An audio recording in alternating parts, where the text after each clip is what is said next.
우리 올 한 해 마지막 송년주일 예배 오신 여러분들을 주님의 이름으로 축복하고 환영합니다. 우리 옆에 계신 분들 함께 우리 이렇게 인사하겠습니다. 한 해 동안 참 수고 많았습니다라고 우리 격려했으면 좋겠습니다. 네, 정말 한 해 동안 너무 수고 많으셨습니다. 우리 송년주를 맞아서 오늘 말씀의 제목을 되돌아보는 힘이라는 제목으로 잠시 하나님 말씀을 나누었으면 좋겠습니다. 많이들 보셨을 영화 같은데요. 1991년도에 개봉되었던 영화 헨리 이야기라는 영화가 있습니다. 해리슨 포드라는 유명한 배우가 주연으로 등장했던 영화입니다. 한번 포스터 한번 보여주시겠어요? 근데 이 영화의 참 줄거리가 오늘 말씀과 굉장히 상관된 뭔가 주제가 공통된 주제가 있어서 한번 이 줄거리를 소개하고자 합니다. 헨리는 정말 아름다운 아내와 예쁜 딸을 둔 뉴욕의 성공한 변호사였습니다. 그냥 보통 변호사가 아니었어요. 재판만 하면 승소하는 굉장히 유명한 변호사였고요. 또 그 로펌에서도 굉장히 이렇게 인정받는 그러한 위치에 있는 사람이었습니다. 남들이 봤을 땐 이보다 더 성공할 수가 없었고 모든 것을 다 가진 그러한 남자였습니다. 그런 헨리, 어느 날 담배를 사기 위해서 편의점에 가게 되는데요. 거기서 강도를 만나게 됩니다. 그리고 강도가 쏜 총에 의해서 중상을 입게 되죠. 혼수 상태에 빠지게 됩니다. 오랜 시간이 흘러서 가까스로 의식은 되찾게 되는데요. 문제가 하나 생기게 됩니다. 기억을 상실하게 되어버린 것이죠. 내가 누구인지, 내가 어떻게 살아왔는지에 대한 기억을 전혀 하지 못하게 됩니다. 아내와 딸의 도움으로 또 친구들의 도움으로 내가 자신이 어떤 사람이었는지를 조금씩 알아가게 되는데요. 알아가면 알아갈수록 더욱더 큰 충격에 빠지게 됩니다. 자기가 성공한 변호사인 줄 알았는데 알고 보니 그 승소하기 위해서 너무나 정말 피도 눈물도 없이 굉장히 이 냉혈한 모습으로 방법으로 이 재판에서 이기게도 되었고요. 또 막 이 조작 같은 걸 해가지고 증거를 조작해서도 막 이기게 됩니다. 그렇게 굉장히 악독한 변호사였다는 것을 알게 되는 거예요. 그뿐만이 아니었습니다. 자신은 그 직장에 있는 여성 직원과 이 부적절한 관계도 있었다는 것을 발견하게 됩니다. 너무나 실망하는 거예요. 내가 과거에 이런 사람이었구나라는 것을 알면 알수록 추악한 자기의 자신과 마주하게 됩니다. 그리고 결심합니다. 이렇게 살면 안 되겠다. 그러면서 자기 때문에 억울하게 패소했던 사람들에게 찾아가서 다시 재판에서 이길 수 있는 그러한 방법들을 도와주기 시작하고요. 또 아내와 딸에게 정말 겉으로는 좋은 아빠였지만은 사실은 정말 일밖에 모르는 아빠였는데 그 아내와 딸에게 찾아가서 진심으로 사과를 하고 다시 좋은 아빠, 좋은 남편이 되어가는 그러한 스토리입니다. 굉장히 제가 얘기하니까 굉장히 재미없은 영화 같다는 표정을 주시는데 진짜 유익한 영화예요. 한번 보시면 좋을 것 같아요. 근데 제가 드리고 싶은 말씀은 무엇이냐면은 이 영화에서 중요한 것은 자기 인생을 뒤돌아봤을 때 진짜 참다운 나를 발견하게 되더라는 것이에요. 자신의 과거를 한번 반추해 보자는 거예요. 내가 살아온 이 발걸음이 정말 바른 발걸음이었는지, 하나님 보시기에 옳은 발걸음이었는지 우리가 돌아보게 될 때에 그 돌아보는 곳에서 우리가 앞으로 나아갈 힘을 얻게 된다는 것입니다. 돌아보는 것은 굉장히 중요한 거예요. 제가 예전에 설교 때도 제가 이 말씀을 언급했는데요. 전도서 7장 13절 말씀 제가 읽어드릴게요. 하나님께서 행하시는 일을 보라. 하나님께서 굽게 하시는 것을 누가 능히 곱게 하겠느냐. 그 다음에 중요하죠. 형통한 날에는 기뻐하고 공고한 날에는 되돌아보아라. 되돌아보는 것이 굉장히 중요해요. 신앙은 무엇이냐? 내가 되돌아보는 것을 통해서 앞으로 어떻게 살아갈지에 대한 방향을 설정하는 것이 이것이 신앙 생활이라는 것입니다. 그래서 우리는 항상 내 자신을 돌아봄이 필요한데 이제 우리 마지막 송년주일을 맞이했습니다. 정말 지금만큼 우리 인생을 되돌아볼이 필요한 시간인 줄 꼭 믿으시기를 바랍니다. 그래서 오늘 사도행전 13장을 통해서 얼마나 이 되돌아보는 것이 얼마나 중요한 힘을 주는지에 대한 말씀이 우리에게 전해주고 있는데요. 오늘 본문의 사도행전 13장은 사도행전 전체를 통틀어서 굉장히 제일 중요한 장입니다. 이게 사도행전의 분기점이 되고요. 이것이 변곡점이 되는 그러한 장이 사도행전 13장입니다. 왜 그런지 아십니까? 교회 파송에서 선교를 하게 되는 그 첫 번째 시작이 되는 장이 바로 이때이기 때문입니다. 이 사도행전 13장에서 안디옥 교회가 바나바와 바울과 그 다음에 마가를 저 구브로 섬에 1차 전도 여행을 떠나 보내게 됩니다. 교회에서 파송한 선교사가 되었다는 것이에요. 그런 의미에서 굉장히 중요한 장이고요. 그리고 이때까지만 해도 이 사도 바울은 굉장히 별로 인기가 없었어요. 미미한 역할이었습니다. 그 당시에 교회의 지도자는 누구였냐면은 바나바가 가장 정말 실권자였어요. 가장 능력이 많고 교회의 중직을 맡았습니다. 여러분 성경에 볼 때는요, 성경에 이름이 열거되어 있지 않습니까? 근데 열거 순서가 무엇이냐면은 그 중에 한 가지 방법이 가장 그 역할을 많이 하는 이름 순대로 열거가 됩니다. 우리가 읽진 않았지만 사도행전 13장 1절 같이 한번 읽어봤으면 좋겠는데요. 안디옥 교회에 누가 중심 리더였는지 그리고 가장 힘이 없었는지에 대해서 순서가 나옵니다. 같이 한번 읽어볼게요. 시작.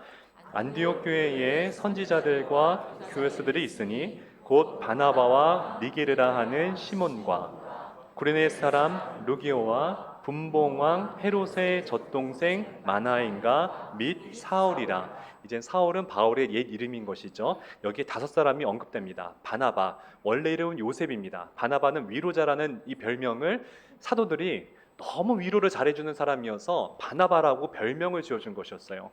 그리고 이 니게르라 하는 시몬 나오는데, 니게라는 것은 검다란 뜻입니다. 그러니까 피부가 검다란 뜻이에요. 그러니까 아프리카 사람이었어요. 그리고 구레네 사람 루기오도 북아프리카 사람이었습니다. 그러니까 두 사람은 아프리카 사람이었어요. 근데 또 희한한 것이 분봉왕 헤롯의 젖동생 마나인이 등장합니다. 이 헤롯의 젖동생이라는 것은 무엇이냐면은 헤롯 안티파스의 유모 밑에서 한 형제처럼 자랐다는 거예요. 그러니까 이 마나인은 귀족 출신이었어요. 안디옥 교회가 훌륭한 교회라고 칭찬받는 교회가 될 수 있었던 것은 무엇이냐면은 인종과 신분을 넘어서서 하나 된 교회였기 때문에 이 교회가 세상으로부터 칭찬받는 교회가 되었다는 것이에요. 교회는 이러셔야 됩니다. 근데 여기 보게 되면은 가장 첫 번째 언급된 이름이 누구였습니까? 바나바였죠. 바나바가 첫 번째 1등이었다는 거예요. 근데 마지막 가장 힘이 없는 사람의 이름이 등장하는데 그게 누구였냐면은 사울이었어요. 그리고 이때까지만 하더라도 사도 바울의 영향력은 미미했다라는 것입니다. 근데 13장을 기점으로 변화가 생기는데 이 사도 바울의 이름 사울에서 바울로 이름이 바뀌어집니다. 여러분 사울은요 히브리식 이름이에요. 그리고 이 바울은 로마식 이름입니다. 이제 선교여행을 하기 위해서는 히브리식 이름보다는 사도 바울이라는 로마 이름을 가지고 선교하는 것이 그 선교지에서 더욱더 유익하다고 생각되었기 때문이었습니다. 또 이름에도 중요한 뜻이 있어요. 여러분 바울의 이름의 뜻이 무엇인지 아세요? 작은 자란 뜻이에요. 작은 자. 근데 사울 이름의 뜻은 아버지 어머니가 왜 이 바울을 사울이라고 이름을 지어줬냐면은 이 사울이 베냐민 지파이거든요. 베냐민 지파의 첫 번째 왕이 누구였어요? 사울 왕이었잖아요. 너도 사울 왕처럼 큰 자가 되라고 부모님이 그래서 이름을 사울이라고 지어준 것이었습니다. 하지만 하나님께서는 그가 크다라고 여겼을 때에 이 사울을 쓰지 않으셨어요. 오히려 바울, 작은 자로 자처했을 때에 그때부터 하나님께서 귀하게 쓰는 것을 우리는 성경을 통해서 알 수 있습니다. 23장을 기점으로 그 전까지만 해도 바나바와 바울 이렇게 순서가 표기되는데요. 집에 가서 한번 찾아보세요. 13장 이후부터는 바울과 바나바 이름의 순서가 달라지기 시작합니다. 무슨 뜻일까요? 23장을 기점으로 하나님께서 사도 바울을 세계 선교의 역사의 무대 위에 중심으로 세워주셨다는 거예요. 굉장히 중요한 장입니다.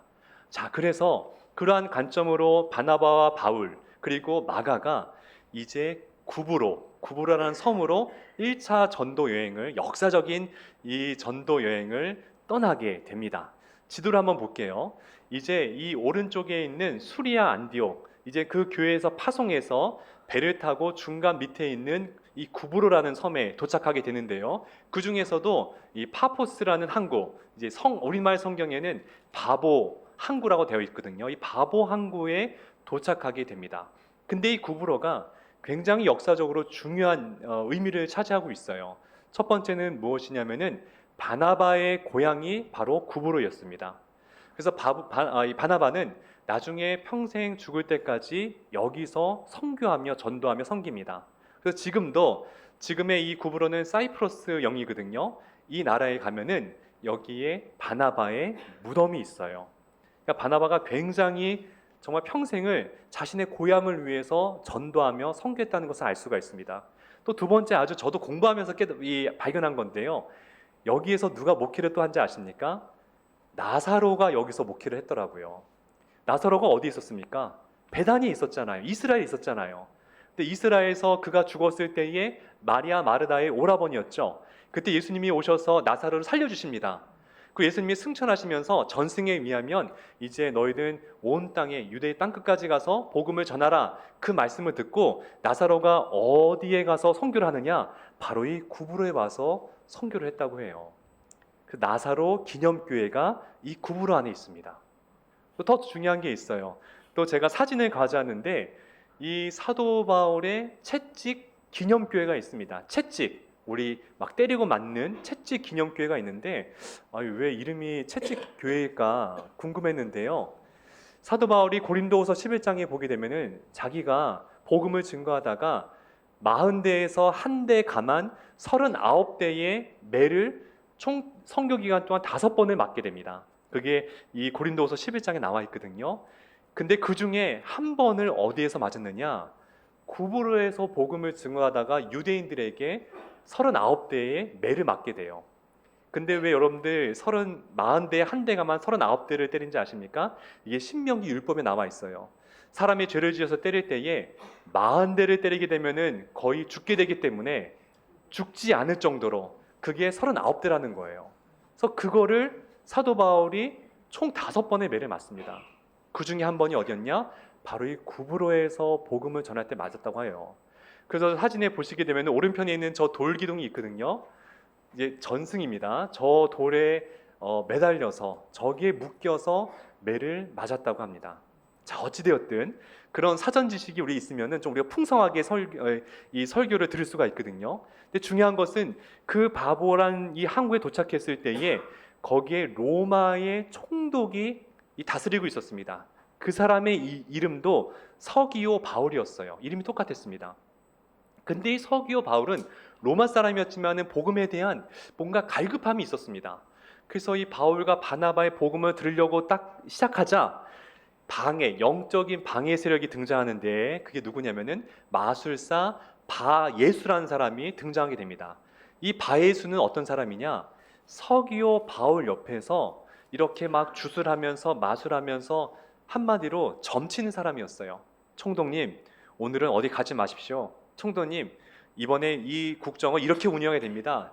옆에서 간교하게 그렇게 그냥 가짜 점을 쳐서 또 그 돈을 얻는 사람이 바예수라는 거짓 예언자였습니다. 근데 그 예언자가 만약에 이 서기오 바울이 전한 복음을 듣게 되면은 자기가 이젠 돈줄이 끊어지게 되잖아요. 그래서 그거를 막으려고 했던 것이죠. 바울이 그것을 영적으로 단번에 간파하게 됩니다. 그리고 바울이 이제 그 바예수에게 이렇게 선포를 하는데요. 그것이 오늘 말씀에 있습니다. 사도행전 13장 9절인데 아주 중요한 말씀이어서 같이 한번 우리가 읽어봤으면 좋겠습니다. 시작. 바울이라고 하는 사울이 성령이 충만하여 그를 주목하고 이르되 모든 거짓과 악행이 가득한 자요 마귀의 자식이요 모든 의의 원수여 주의 바른 길을 굽게 하기를 그치지 아니하겠느냐. 보라, 이제 주의 손이 내 위에 있으니 내가 맹인이 되어 얼마 동안 해를 보지 못하리라 하니 즉시 안개와 어둠이 그를 덮어 인도할 사람을 두루 구하는지라. 자, 제가 노란색으로 중요한 부분을 제가 언더라인 쳤는데요. 자, 너가 앞을 보지 못하게 되어 얼마 동안 해를 보지 못하게 되리라. 바울이 이렇게 선포를 하는 거예요. 저는 궁금했어요. 이렇게 얘기할 수 있잖아요. 얼마 동안 너가 말을 못하게 될지어다. 얼마 동안 다리를 쓰지 못하게 될지어다. 이럴 수 있잖아요. 그런데 왜 얼마 동안 앞을 보지 못하게 했을까요? 마치면 상을 드리겠습니다. 제 견해입니다. 이유는 그것이었어요. 이 이야기는 사실 사도 바울의 자신의 체험이었어요. 그죠? 그가 다메섹 거리에서 빛으로 오신 예수님 만났을 때 그가 3일 동안 앞을 보지 못합니다. 하나님께서 앞을 보지 못하겠다는 것은 무엇이냐면은 그 시간을 통해서 영의 눈을 뜨게 하셨다는 거예요. 영의 눈을. 내가 지나온 날들을 다시 한번 돌아보는 그 시간을 갖게 하셨다는 것입니다. 바울이 이 바 예수를 저주한 것이 아니었어요. 너도 세상의 눈을 감아보고 하나님의 나라, 영적인 것으로 보라고 그렇게 그런 의미로서 얘기했던 것입니다. 바 예수가 얼마 동안 눈을 보지 못하고 자신의 인생을 돌아보지 않았겠습니까? 아, 그렇구나.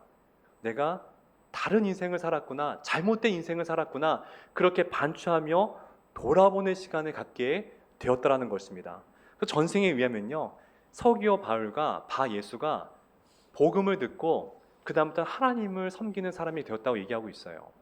믿음이란 것이 무엇이냐? 바로 이런 것이에요.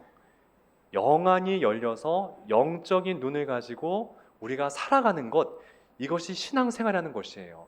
여러분들, 마틴 루터가 이런 얘기했어요. 믿음이란 것은 무엇이냐?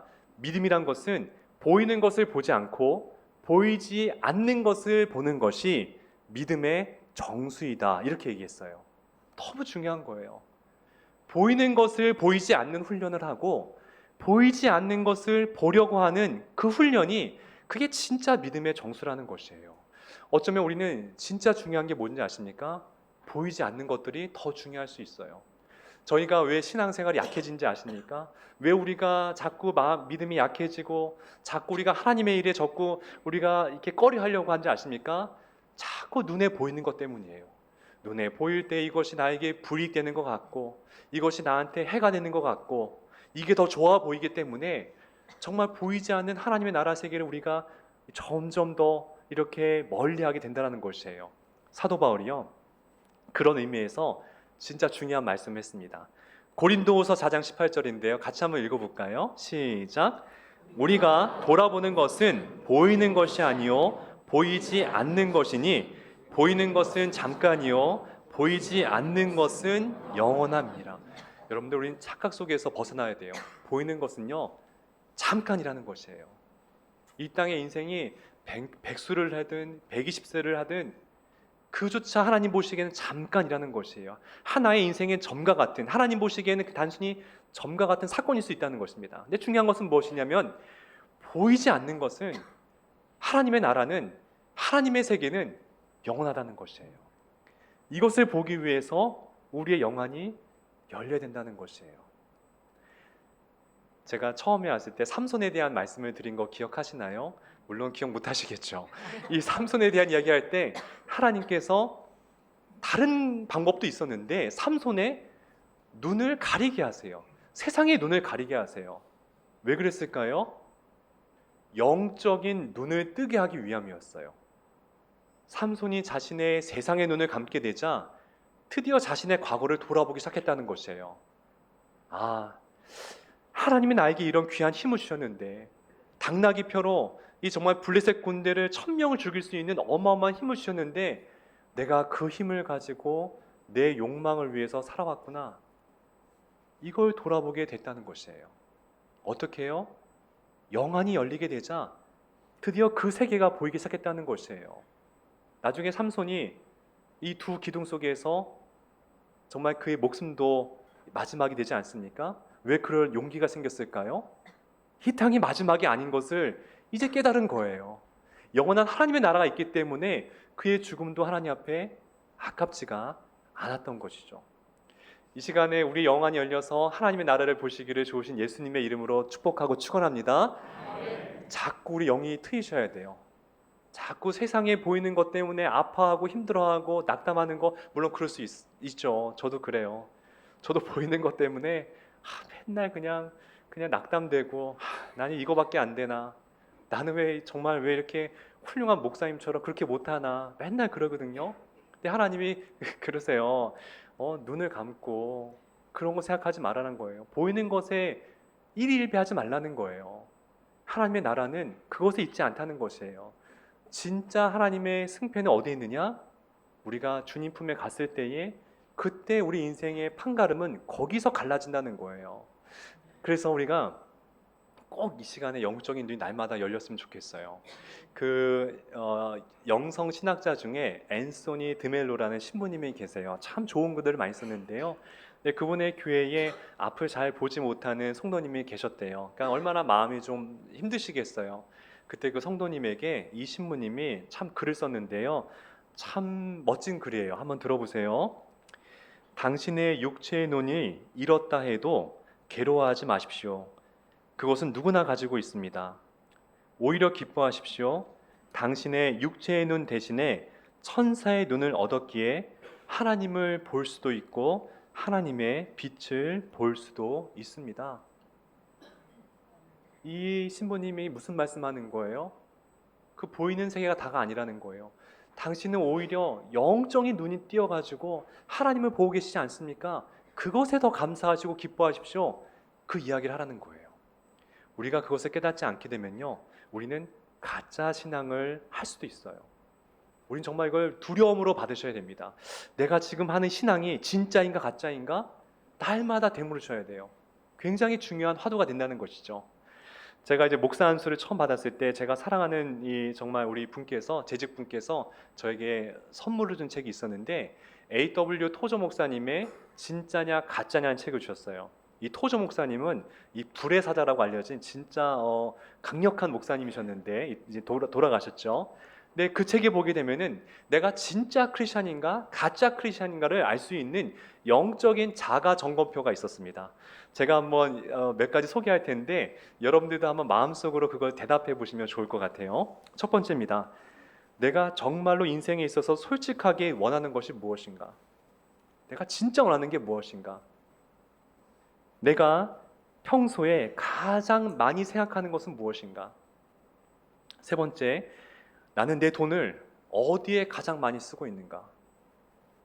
나는 내 여가 시간을 가장 많이 어떤 일에 보내고 있는가? 나는 평소에 어떤 사람과 어울리고 있는가? 마지막, 나는 누구를 존경하고 어떤 일에 내가 열광하고 있는가? 저도 이 질문을 보니까요, 참 부끄럽더라고요. 여기에 자유하지 못하더라고요. 근데 우리는 이 질문을 힘들지만 고통스럽지만 날마다 우리 자신에게 해야 된다는 것이에요. 그렇게 우리가 스스로에게 질문하지 아니하면은 우리도 모르는 새에 가짜 크리스찬, 가짜 목사, 가짜 신앙인으로 살아갈 수도 있다라는 것이에요. 그렇기 때문에 우리 신앙의 힘은 어디 있느냐? 내 자신을 돌아보는 곳에서 거기에 진짜 힘이 있다는 것을 꼭 믿으시기를 바랍니다. 그래서 사도 바울이 날마다 자신을 돌아봐요. 사도 바울이 누굽니까? 그의 손수건만 스쳐 지나가도 병이 났고요. 죽은 사람도 살리는 영적인 거장이었잖아요. 근데 그는 날마다 부단히 자기 자신과 싸웠어요. 그래서 고린도후서 9장 26절에 보게 되면은 정말 그의 간절함이 날마다 자기와 씨름하는 영적으로 싸움하는 그 간절함이 느껴지는데요. 우리 고린도후서 9장 26절 같이 한번 읽어볼까요? 시작. 그러므로 나는 다름질하기를 향방 없는 것 같이 아니하고 싸우기를 허공을 치는 것 같이 아니하며 내가 내 몸을 쳐 복종하게 함은 내가 남에게 전파한 후에 자신이 도리어 버림을 당할까 두려워함이로다. 야, 너무 귀한 말씀이에요. 내가 이렇게 내 자신을 돌아보는 그 이유는 내가 복음을 그렇게 증거하고 많은 사람들을 내가 구원을 줬는데 정작 마지막에 내가 구원받지 못할까 봐 두려워한다는 거예요. 너무 대단한 거예요. 저도 이런 마음으로 살았으면 좋겠어요. 그렇게 교회를 했는데 정작 내가 구원받지 못하고 정작 나는 가짜 크리스찬으로 각자 목사로 살아가게 된다고 한다면 그것만큼 이 땅 가운데 불행 중에 불행이 어디에 있겠습니까? 여러분들 왜 돌아보셔야 되는지 아세요? 결론이자 중요한 건데요. 사람이요, 어디에서 넘어지는지 아십니까? 내가 가장 잘하는 것에서 넘어져요. 내가 가장 자신 있어 하는 것에서 사람은 넘어집니다. 내가 가장 많이 갖고 있는 것에서 사람은 넘어지게 돼요. 우린 내가 없는 것, 약한 것, 약점 때문에 거기에 걸려 넘어지지 않습니다. 잘 보세요. 여러분들, 모세가, 성경의 모세를 지면에서 가장 온유한 사람이라고 표현하고 있어요. 근데 그가 왜 가나안 땅에 못 들어가는지 아십니까? 분노와 혈기 때문에 가나안 땅에 들어가지 못하게 돼요. 나는 그렇게 내가 자신 있어 했는데 그 자신 있어 하다가 한 번 넘어지게 되자 거기서 큰 결말을 맞이하게 됐다는 것입니다. 여러분들, 아브라함도 마찬가지죠. 아브라함의 키워드는 믿음의 조상이라고 했어요. 근데 그 믿음이 있었는데 하나님을 한순간 신뢰하지 못해서 자신의 아내 사라를 누이라고 속여서 바로왕에게 바치게 됩니다. 물론 하나님께서 막아주셨지만은 그것 때문에 이 사라는 평생의 마음에 상처가 되었을 거예요. 내가 그렇게 믿음의 아버지라고 자신했다가 그것 때문에 넘어졌다는 거예요. 여러분들, 다윗의 삶의 키워드는 성실이었어요. 그가 얼마나 성실했냐면은 아버지의 양을 사자가 데려가지 못하게 하려고 그 한 마리를 지키기 위해서 얼마나 성실하게 싸웠습니까? 그런 성실한 다윗이 왕이 되었을 때에 낮잠을 잡니다. 그리고 오후에 일어나서 왕궁을 거니다가 누구에게 시선이 빼앗깁니까? 우리아의 아내 밧세바에게 시선이 빼앗기게 되고 거기서 넘어지게 됩니다. 여러분들, 베드로를 보세요. 다른 제자는 다 떠나가도 주님, 나는 절대 떠나가지 않습니다. 저는 절대 부인하지 않습니다. 그렇게 호기롭게 용기 가지고 그렇게 얘기를 했는데 가장 크게, 가장 심하게 예수님을 배신한 게 베드로였어요. 우린 이걸 통해서 알아야 되는 거예요. 내가 가장 자신 있어 하는 것, 내가 가장 많이 갖고 있는 것. 여러분들, 많은 재물이 있습니까? 조심하셔야 됩니다. 여러분들, 정말 신체적인 건강함이 있습니까? 그 건강을 조심하셔야 돼요. 여러분들, 정말 귀한 학벌이 있습니까? 많은 지식이 있습니까? 그 지식에 있어서 날마다 겸손하게 하나님께 감사함으로 고백하심이 있어야 돼요. 그러지 않게 되면은 우린 그것 때문에 우리도 모르는 삶 가운데에 넘어지고 주저앉을 수가 있다라는 것이죠. 바로 그래서 그것을 막기 위해서 우리 날마다 내 자신을 돌아보는 것이 필요한 줄 꼭 믿으시기를 바랍니다. 말씀을 정리하겠습니다. 돌아봄이 힘입니다. 그것이 신앙입니다. 그것을 믿음의 발판 삼으셔서 밝아오는 2025년도 하나님께 더욱더 곧은 길, 믿음의 길, 바른 길로 전진하며 승리의 삶을 살아가시는 저와 여러분 되시기를 좋으신 예수님의 이름으로 축복하고 축원합니다.